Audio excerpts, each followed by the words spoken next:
everyone. Welcome back. We're back, everyone. Season 2. Oh, wow, it's been a minute. Nothing really has changed. We're just back. It feels good to be back. Feels great to be back. Still living, laughing, and loving. So today we're going to Birdsfoot Studio. So let's go make some art. Woo! Hey everyone, welcome back. We are super excited to be here today with Emma Grekul, wildlife illustrator and owner of Birdsfoot Studio. Yeah, thanks for having me. Thank you so much for having us. We're so excited. How are you doing today? I'm good. How are you? Awesome. I'm great. Really excited to be here and learn about art. Yeah. So you are going to start by showing us something, correct? Yeah, I have this block that I started, and I thought I'd show you guys some of the process. So I'm just going to work on carving this for a while and we can talk while I work. Awesome. So Birdsfoot Studio, where did your inspiration for the studio name and just starting your own studio come from? I wanted something wild, like a wildflower name or a plant or animal, and something that no one had taken yet, you know, so that I could have a YouTube channel and all that if I wanted. And I like violets, and there's Birdsfoot violets, so that's where the name came from. Oh. Although I've never seen one, but I just like the name. And that's a flower, Birdsfoot violets? Yeah. That's so cool. And I've never they're- seen one either. Yeah, they're around in North America, so Maybe one day. yeah, maybe. you'll find them. Yeah, and starting my shop, I started doing block printing, and you can't really make prints for yourself. It just doesn't really make sense. Like, you spend all this time on a block, and then you do, you know, 1 or 2 prints. It just doesn't make sense. So I want to justify practicing and making more prints. So that's just kind of how it started. I didn't really think I'd get very far. I just wanted to have a purpose to make all these prints, really. Where did the desire to pursue printmaking come from? I think it was stubbornness, really. It's like anything difficult, it seems, I become even more determined to get good at it. And my first prints were so bad, and for some reason that made me want to get good at it. And that was also another reason for my shop, is once I was kind of decent, I wanted to print a lot so I could get better and better. And yeah, and I'm quite happy with the quality of my prints. For folks who aren't super familiar with printmaking, how would you describe it for them? Well, I do lino printmaking, and there's quite a lot of different methods of printmaking, but that's the one I do. And it's just a block of linoleum, and you have tools that you carve it out with. And whatever you carve out, the ink won't catch. And what you leave gets rolled with ink. Then you put a piece of paper on it, apply some pressure. You can either do it with a spoon, which I did for the longest time. That's exhausting. Or a press, which I have now. And the ink comes off the block and stays on the paper. So it's really cool because it's a handmade print. It's like both original and a print. So I can keep making, you know, copies of my art, but it's still handmade and still original. That's which is cool. Yeah, it's really like best of both worlds. I think I only got the press a year or 2 ago. Wow. Yeah. So most of the time I was working with a spoon, just a kitchen spoon. Yeah. Would you say wildlife is the majority of what inspires your art, or what kind of inspires you? Yeah, I think wildlife and anything that I can see and interact with for the past year or so has really been my inspiration. Like, it just adds so much more meaning than like going on Google and drawing a picture or Pinterest. It's just a lot more meaningful to like go out on the farm and draw a tractor, or draw my cat, draw my grandpa's tractor, go to a museum and draw the exhibits there. And to actually say, like, I was here with this subject and I interacted with it. Yeah, really catching the moment as opposed to capturing someone else having captured the moment. Exactly, yeah. With a photograph, that's already someone's perception or how they see it. But if I get to interact with it directly, then I kind of choose how I view it. That's amazing. When you go in with those carving tools, do you know what you're going to do, or is it just kind of what you see and what you feel should happen? Yeah, I always have an image beforehand. Like with this one, I did a bunch of sketches of my cat, and I have one that I really liked, so I scanned it and enlarged it. And then I have just some parchment paper, and I trace it. And then when you lay that image pencil side down, you can rub the graphite off. Oh. It would rather be on the block than on the parchment. So, yeah, you can kind of see a little bit. That's so cool. Yeah. So I don't freehand it. I take a drawing that I did previously. So you drew it, but then it's like tracing your own drawing. Yeah. What has been the biggest challenge in learning this art form? I think getting consistent printing and figuring out how to print details, because I carve, well, maybe not as detailed as some people, but I really want really good resolution in my prints. And like I said, starting out, I just wasn't getting that. They're kind of fuzzy looking. From a distance, they were fine, but I didn't like it. So yeah, figuring out the consistency of the ink, like how much ink to put on, and then also how much pressure to apply to the block. What advice would you have for aspiring printmakers?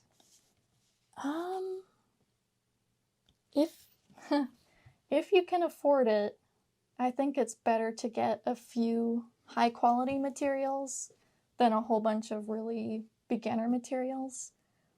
Like when I started out, I was given just, beginner grade inks and blocks, and a lot of them, but it's better just to have like one block of good linoleum, one or two medium grade tools if you can afford them, and just one tube of good quality black ink. If you can afford it, like get the best you can, but less. Do you have a favorite print that you've made? Oh, definitely. Yeah. That German iris over there. I just love that one. Like after all the work that I just didn't like, to finally have something where I'm like, yeah, I hope I'm remembered for this. It's like, yeah, it feels good. And there's kind of a cool story with that one. I was driving with my mom on a road trip through Arkansas in the spring, and I'm always scanning the ditches for wildflowers and trying to identify them, which is kind of ridiculous, but it's fun. At all. And yeah, I forget if she spotted them or I spotted them. It's like, oh my gosh, there's a flash of these large white flowers. So she turned around and we went and looked at them. And I'm like, oh my gosh, they were these beautiful, I don't know how big they were, but these beautiful irises, and they were kind of a bluish white. And I picked a couple and then photographed them back at the hotel room. Well, thank you for sharing that story with us. It's sure. A beautiful print. Yeah, a lot of my more recent prints, I like to have that connection, like I said. So it's something that I saw on a nature walk or on a road trip. And sometimes even I'll draw them from life. Like they never go through the stage of being a photograph. So that's kind of cool too. I think that's so cool. Because it's really capturing it in the moment as you're speaking to. What was your experience like going from making art just for yourself, for fun, to then opening your own studio and having like a monetary attachment to the work that you do? Yeah, having a monetary value on my art, just pricing my art, I struggle with a lot. Like just, either it seems like it's too low and I'm printing too much and it's kind of cutting into my time practicing, or I priced it too high and I love it and no one's buying it. So yeah, it's kind of hard to figure that out. And I'll also think like, oh, I want to do this print. Oh, but I don't know if people would buy that. But I shouldn't really let that affect what I do. I'm trying to not think about that and just make what I like. And remember, the original purpose of my shop was just to have a place and a reason to make more prints. How did you come to the point where you no longer were like, oh, my art isn't that good, to then being like, no, it deserves good quality photos. It deserves to be seen. Yeah, I think all the nice reviews I got. Oh, okay. Yeah, like people buying my art and saying how much they like it and how much they're impressed with the quality, and yeah, just all the positive feedback made me realize, like, yeah, this is good. And I think that's and also just getting go better ahead. myself and liking my prints also just gave me the confidence. Is there a print that you really want to make that you haven't yet? Definitely. Yeah, I recently started thinking how I haven't done any colored prints, like colored reductions. I did, I think, 2 in the first year of printing, and then in the past 5 years or whatever it's been, I've done 3. So, yeah, I want to challenge myself and do something difficult again. So I have some thumbnail ideas for what I want to do. So, yeah, I've been thinking about that. And doing bird illustrations, maybe. Cute. Yeah. What else? I have, like, so many sketches of wildflowers that I want to do. Sometimes it's just hard. Sometimes the flower on its own is really amazing and you can just take it as it is. And then sometimes it's like, that's not that interesting. I kind of need to compose it well to make it work. So that can kind of be a challenge that stops my progress sometimes. Yeah. Yeah, a little roadblock. Yeah. You're mentioning like the colored prints. How is that different from, like, what makes it more challenging, I guess, is my question. Yeah. So with a reduction print, I don't even know how to begin explaining this. You have one block, and let's say I don't even know how to explain it. Basically each... Sorry, I asked a tricky question. No, that's okay. I'm just like, yeah, it's hard to explain just a single layer print. Basically, whatever you print, so you'll print one color, and then what you carve away from the block will remain the previous color that you printed. And then you print a new color. Oh. So you're constantly, like, you print and then you need to take it out and then sculpt it and then print. Yeah. Oh. And however many times you do that, you can just do it 2 times, you can do it 14 times. Whoa. So you can keep layering Adding the colors. Yeah. Oh, that would be very time consuming too. Yeah. And but that'd be so cool to, like, see the finished product. Yeah, it is really cool. But then you also have to line up the block in the exact same spot every time. Or else it's going to jitter and you're going to have like these rows of color. So that's the hard part, is lining it all up. Mm-hmm. Yeah. Yeah, I have a registration board to do that. I just kind of slot the block in this board. So the block will always be in the same place on the board. And then I slot that into something that holds the paper in the same place every time. Oh, okay. Yeah. But I haven't done any really complicated prints that way. But I'd like to. Yeah. All in due time. Yeah. You got time. Yeah, I do. How long would you say the average print takes you?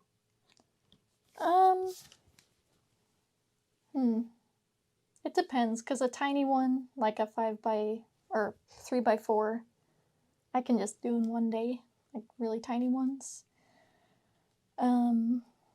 Like a good size print takes me a while just to get an idea, and then maybe a day or 2 figuring out the composition and sketching it out, deciding what will be black, if something's going to be lines, or where there's going to be detail, and then a couple days carving, and then printing. Only like to do 5 prints doesn't take that long, so maybe an hour printing. Cool. Yeah. Would you say you spend a lot of time thinking about the work that you're going to do, or more time like doing it in a trial and error type situation? Definitely more time thinking about it, and even just talking myself out of it, like, oh, that's kind of too hard. That might not work out. Yeah. I have a friend, online friend from England, and she just goes for it. And it's almost like she doesn't have any of that self-doubt, and she does these really complicated designs, even though she's kind of new to printmaking. So that inspires me. I'm like, I should be more like her and just go for it. Like, Do it. Yeah. Almost done. I think I'm just going to add a little bit of like white hair. Cool. What's your cat's name? Domino. Oh, Yeah. that's so cute. I'm hoping he'll show up for the filming. Yeah. We'll make him to sign a photo release. Yeah. Yeah. A little paw print. Yeah. He's very shy. Aww. Yeah. And you had mentioned that your mom also did art. Yeah. Would you say she inspires your art at all? Or like your pursuing of art? Yeah, Guess that's a better pursuing way for sure. to Yeah. ask. Yeah, definitely. Yeah, she does a lot of wildlife art as well. Actually, she inspires me to try and do oil painting. Yeah. I'd like to do that. I'm kind of working towards it, like by practicing other skills. So, yeah, that's something I'd like to get into. Woman of many trades.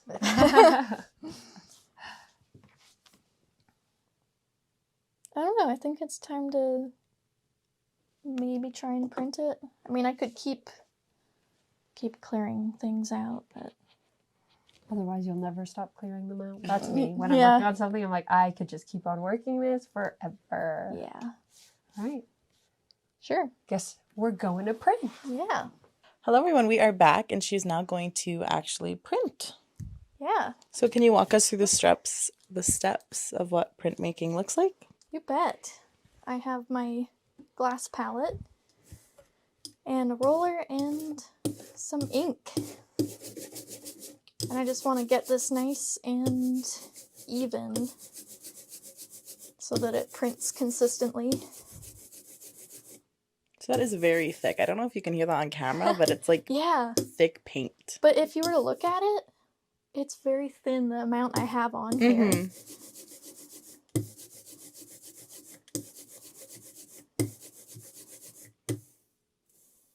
Yeah, and I just kind of have a feel for how much ink to use.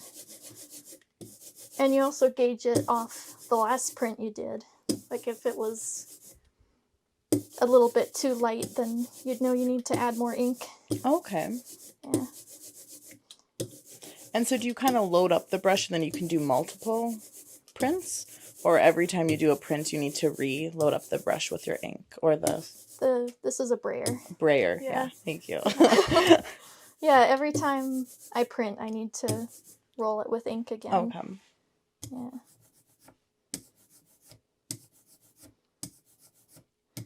I don't really want this to like roll off the edge because then it'll start catching stuff that I don't want it to. Okay. So I just have to. I already caught a bit. And where I have thin lines, it doesn't need very much ink to print. Mm-hmm. But big areas like this take more ink. And more pressure. Is that good? And it caught a little bit here, and I can just rub it off. Okay. Might put a little bit more on, just to make it easier to print.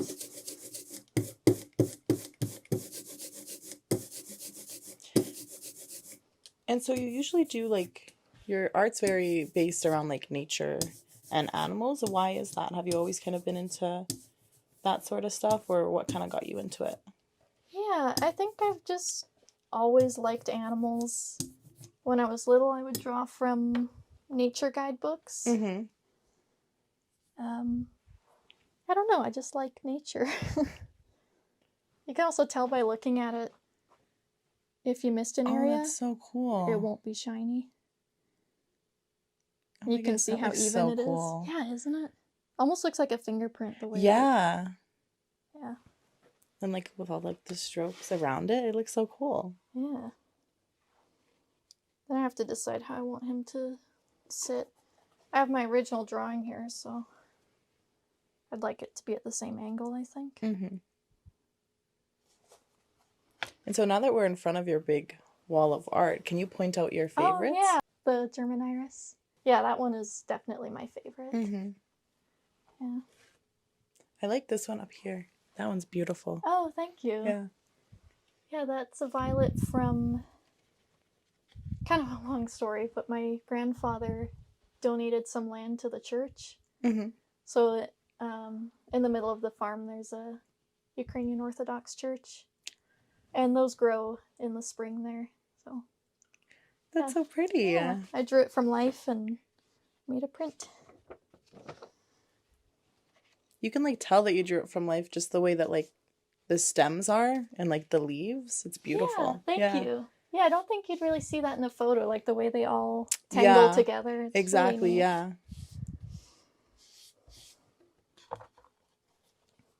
And this is kind of cool. It just sticks on here, like it won't Mm-hmm. slide. Oh, that's so cool. Yeah.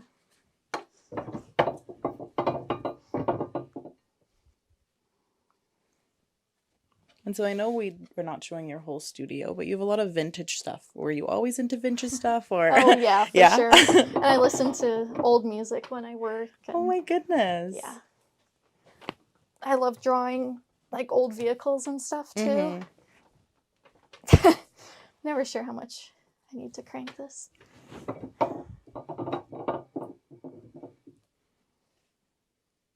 Oh, it's that fast? Yeah. My goodness. Hopefully. I'm gonna...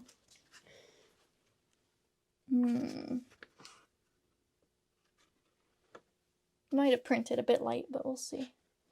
Just do it. Ooh, that's pretty That cute. is so cute. Neat. Actually, I was playing around with like little shapes and stuff. Yeah. There. I love the Cool. texture of the fur. That's amazing. Thank you. Cool. Would you like to give it a go? Printing? or- Sure. Do it. Do I just go for it? Yeah. Okay. Yeah, just touch into that ink a bit and then... Yeah. Such a satisfying noise. Yeah. It actually is. This is a very satisfying process. Like, I'm sure for you, obviously it's your job, so it's a little different. But Oh, like, no, I enjoy it. that's for good. sure. Like, Yeah. even being here, like seeing you carve it and everything, it's so therapeutic. Yeah. You think I should add more? Maybe a tiny bit. Like Yeah. this printed a little light, so you can add more.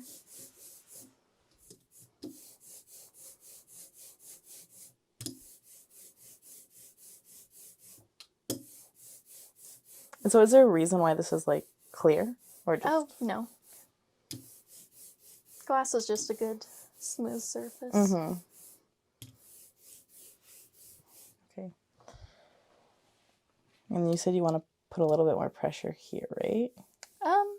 Yeah, it's not necessarily about pressure. Oh. You actually don't need any pressure. You can just Oh, roll cool. it across. Yeah.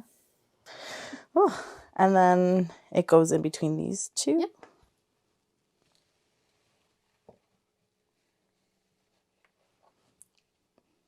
Where did you get the printing press?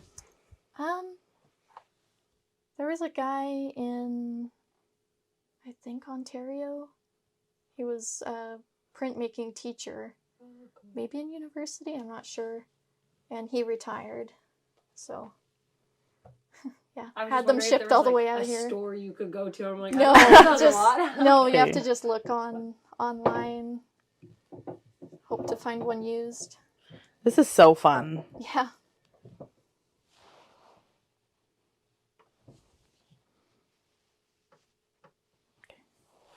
And then I can release Yeah. it. Yeah, I think that's good.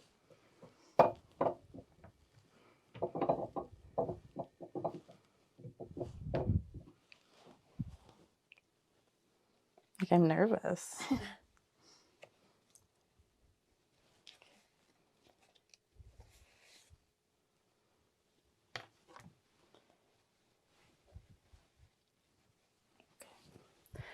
Moment of truth. Yeah, I'm grand gonna show reveal. camera first.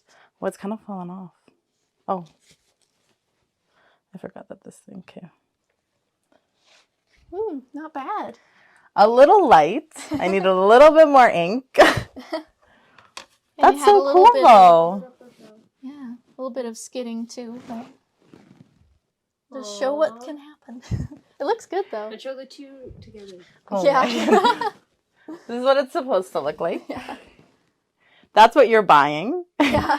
And That's what this is Rochelle's what making. yes. They both Speaking. look great. Thank Yeah. you. My last question is, what is the best piece of advice you've received throughout your life?